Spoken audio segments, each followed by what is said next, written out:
સુરેન્દ્રનગરમાં કાયદો અને વ્યવસ્થાના લીરા ઉડી ગયા છે, કારણ કે એવી એક ઘટના શહેરમાંથી સામે આવી છે જેને આપણા સમાજ અને આપણી સોસાયટી ઉપર એક બાજુ પ્રશ્ન ઉઠાવ્યા છે તો બીજી બાજુ આપણા કાયદો અને વ્યવસ્થા ઉપર પણ અનેક સવાલો ઉઠ્યા છે।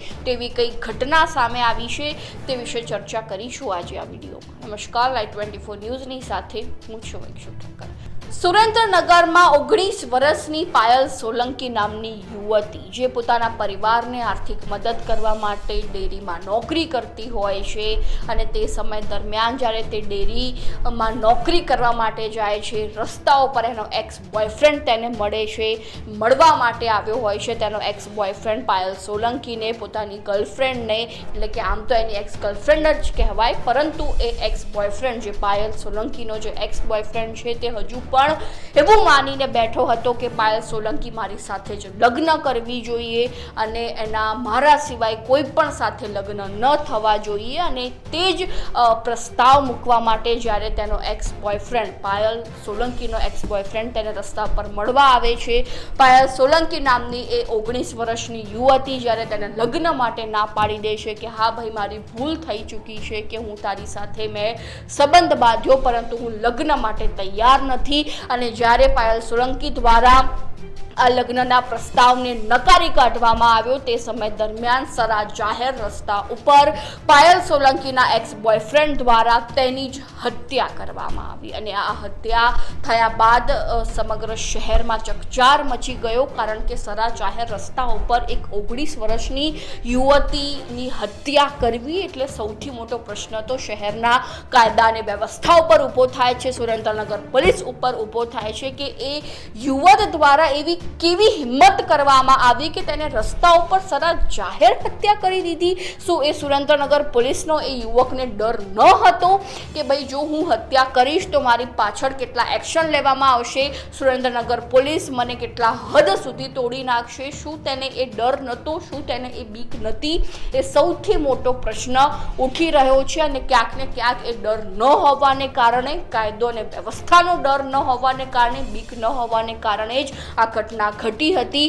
એટલા માટે સૌથી મોટો પ્રશ્ન પહેલા સુરેન્દ્રનગર પોલીસ ઉપર ઊભો થાય છે કે તેમણે શહેરમાં કાયદો અને વ્યવસ્થાને લઈને એવું વાતાવરણ ઊભું જ ન કર્યું કે સરા જાહેર હત્યા છેલ્લે કરવાનો વારો આવી ગયો। અને બીજી બાજુ જો આપણી સોસાયટીની વાત કરીએ, આપણી સમાજની વાત કરીએ તો એમણે એક યુવકની અંદર એવી વિચારસરણી પેદા કરવાની હતી કે જો ક્યાંક યુવતી જે 19 વર્ષની યુવતી કદાચ લગ્નનો પ્રસ્તાવ સ્વીકાર ન પણ કરે તો છતાં પણ આપણે તેને જતું કરવું પડે અને જો પ્રેમ નામનો શબ્દ છે એ પ્રેમમાં લગ્ન જ જરૂરી છે તેવું નથી હોતું, તે હૃદયથી પ્રેમ થતો હોય છે, તે આપણી સાથે હોય ન હોય પરંતુ પ્રેમ હંમેશા રહેતો હોય છે, કારણ કે આ હાલમાં એ પરિભાષા પ્રેમી પંખીડાઓમાં નથી જોવા મળતી। એટલા માટે જ પ્રેમ સંબંધોમાં ઘણા કિસ્સાઓમાં યુવક હોય કે યુવતી હોય તેમને છેલ્લે હત્યા થઈ જતી હોય છે, મૃત્યુને ભેટવું પડે છે।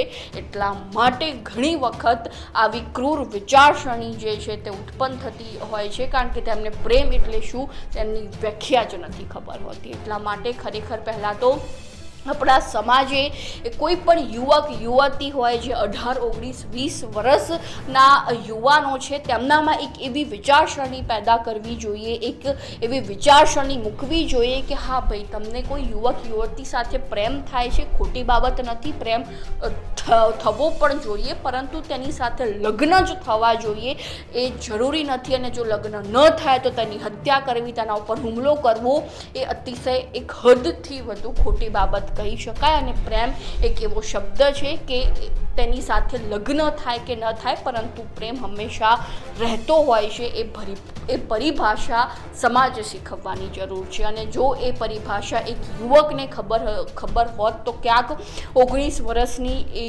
યુવતીની સરા જાહેર રસ્તા ઉપર તેને હત્યા ન કરી દીધી હોત। તો આ 19 વર્ષની યુવતી પાયલ સોલંકી નામની યુવતી જેનું મૃત્યુ હવે થઈ ચૂક્યું છે, તેની હત્યા થઈ ચૂકી છે, તો તે અંગે તેના ભાઈ શું કહી રહ્યા છે એકવાર તેમને પણ સાંભળી લઈએ।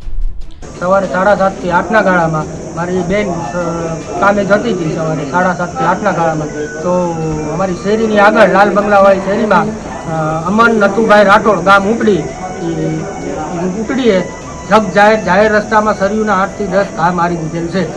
કારણ શું હતું મારવાનું? કારણ કોઈ જાતનું કોઈ કારણ નહીં. સવારે કામ જતી હતી અને રોડ ઉપર 8 થી 10 સરિયુના ઘા મારી દીધેલ છે. શું માંગ છે હવે તમારી? માંગ અમારી એક કે એનું જાહેરમાં સરઘસ નીકળવું જોઈએ અને અમારે ન્યાય જોઈએ. જ્યાં લગી ન્યાય નહીં મળે ત્યાં લગીને અહીંથી ડેડ બોડી ઉપાડવાની થતી નથી અને એની હારે જે આખી ગેંગ ફરે એનું સરઘસ અમારે નીકળવું છે. આરોપી પકડાયા કોઈ? આરોપી હજી અમને કોઈ જાણ નથી. યુવક ક્યાં રહે? યુવક ગણપતિ ફાટસરમાં જ રહે છે. જે રીતે વાત કરવામાં આવે તો પાયલ સોલંકીના ભાઈ દ્વારા જણાવવામાં આવ્યું છે કે જે પણ હત્યારા દ્વારા એટલે કે પાયલ સોલંકીના એક્સ બોયફ્રેન્ડ દ્વારા જે હત્યા કરવામાં આવી છે, મારા બહેનની હત્યા કરવામાં આવી છે, તો તેનો સરા જાહેર વરઘોડો નીકાળવામાં આવે તે રીતની માંગ જે છે તે મૃતકના ભાઈની સામે આવી છે. અને બીજી બાજુ આ સમગ્ર ઘટનાને લઈને સુરેન્દ્રનગર પોલીસ શું કહી રહી છે તે પણ સાંભળીએ. નામના યુવકે આવીને તેને ચપ્પુના ઘા મારીને તેની હત્યા નિપજાવી હતી. આ બનાવ બનવાનું કારણ એવું હતું કે આ અમનભાઈ નથુભાઈ રાઠોડ આ ડાયાભાઈની પુત્રીને બળજબરીથી પ્રેમ સંબંધ રાખવા માટે અવારનવાર દબાણ કરતો હતો અને તાક ધમકી આપતો હતો. જે દબાણને વશ નહીં થતા આ યુવતીને આજે અમનભાઈ નથુભાઈ રાઠોડે ઉશ્કેરાઈને છરીના ઘા ઝીકી અને હત્યા નિપજાવેલ છે. આ કામે આ યુવતીના પિતા ડાયાભાઈની ફરિયાદ લઈને વઢવાણ પોલીસ સ્ટેશનમાં ગુનો રજીસ્ટર કરેલ છે અને વધુ તપાસ વઢવાણ પીઆઈ AR પટેલ ચલાવી રહેલ છે. આરોપીની તાત્કાલિક ધરપકડ કરવામાં આવે છે અને વિશેષ તપાસ ચાલી રહી છે. સર, ડેડ બોડી નહીં સ્વીકારવાનું કારણ હતું તો કોઈ પ્રાથમિક રોષ કુટુંબીજનોનો હતો જે એમને સમજાવટથી ત્યારબાદ